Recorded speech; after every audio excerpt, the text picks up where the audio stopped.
My name is Batool Showghi. I am a mixed media artist and I would like to show you some of my work.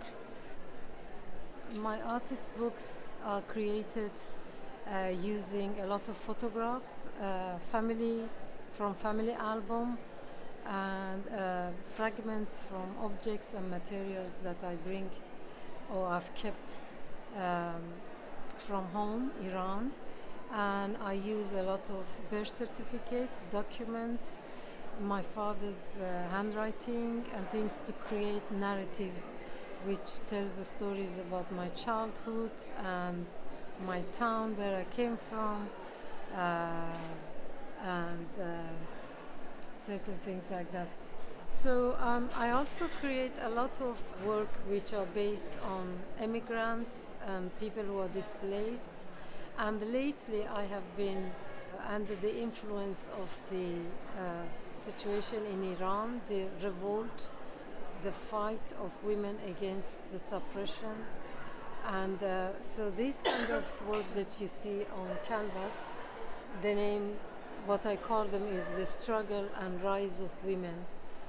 The theme is on untold stories, so I again try to create a narrative of what's happening. So for this work, there is textile and then color pencils, and then I write in Farsi, and all the writing is to do with what has been happening in Iran for nearly a year. Now a year has passed that women are in the street on one way or another and fighting for their basically for their freedom, and the slogan is Zan Zindagi Azadi, which is woman, freedom, life. So the art that I make is not just directed at one nation or one struggle, because as you know, at the moment the fighting for equality is going on in many different countries, and historically women are regarded as second-class citizens in many countries. And that's why the way that I create these, women have got different color faces, different identities. There is quite a strong unity between them, and that shows in the hands as well. So my story, whatever I want to say, is not just based on one nation, but especially, of course, my stress is at the moment is on what's happening in Iran and in Afghanistan.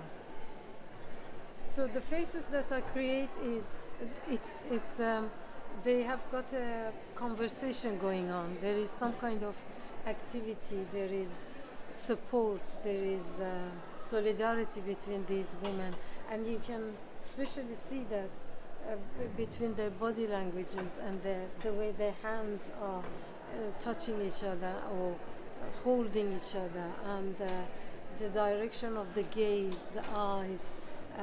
Some are looking directly at the audience, the people are there. Some are looking at each other, some are actually have got their eyes closed, maybe they tormented. So all this activity is happening in one piece of work, so that there is movement, there is liveliness going on. And you can see some of these women have got their mouths open, that they're giving slogans, or they're talking to each other, or they're giving each other supports.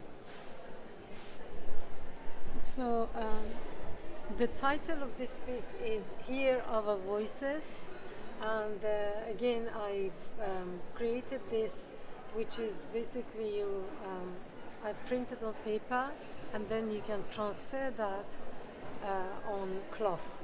So what I do with my mixed media pieces is I always think and work that how I can express myself but using different mediums. So this was also very exciting because I love printmaking, I love photography, and of course I love textiles. So this is a combination of prints, photography, collage, which is made on a computer and then is transferred on cloth, and then I stitched on it. And many a times after stitching, I do painting or do more calligraphy by writing in Farsi on them. So it's quite layered. My pieces are layered and the stories are layered. So I created this book a few years ago, which is, I have always been moved by iconography, kind of. So I use my photographs here, which are most of them are from family album, and they are old photographs. I use them like icons. So they are different members of the family, and then recently I've also started stitching on the actual paper as well, adding more characters and more people on the pages. But these are members of my family, and this is like a reconstruction of an old family album in this way, which is like a concertina book. And it's quite a long book. I think it's over 1 meter long. So this is the back that you can see that the pages are sewn together, and then that shows the stitching that goes inside the book.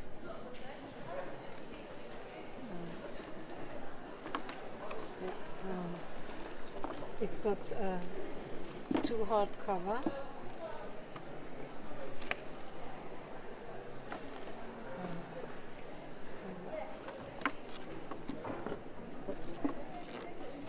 So this is the format of most of my books that are concertino, and then the pages are actually sewn on the sewing machine. And then after that, I stitch again, creating more characters using textiles. So I spent my childhood in Iran, and even at that time, there was a lot of restrictions for women, and in a way, I couldn't wait to get away because I was brought up. I had quite a few brothers, and I realized from an early age that there are lots of things that they could do or get away with, but I couldn't. And so I managed to come to England. One of my brothers helped me, and so basically I left home when I was 19. Went back to Iran 79, but after a few years, I found out, I felt that life is unbearable in a way for women, especially there was a lot of, for women and artists, musicians, there was a lot of restrictions. So I was married and I came out again. And the irony is that as a child, the family and the religious boundaries have always been hard on women. But unfortunately, the situation became, after the change of the government in Iran, that the actual social restrictions, political restrictions, it became so hard for women to do what they want to do, or study, or progress in life. So that's the irony which exists now. So in one way or another, we are always historically exploited or limited in what we want to do. So living in London is home for me, although I recycle a lot of my memories from home, and the kind of work that I create is the reflections of what happened, wonderful memories that I've got from home, my heritage, my culture. It's a celebration of that, as well as pointing out that women are still limited in their daily life and what one wants to do. It's a struggle. It could be a struggle. Yeah.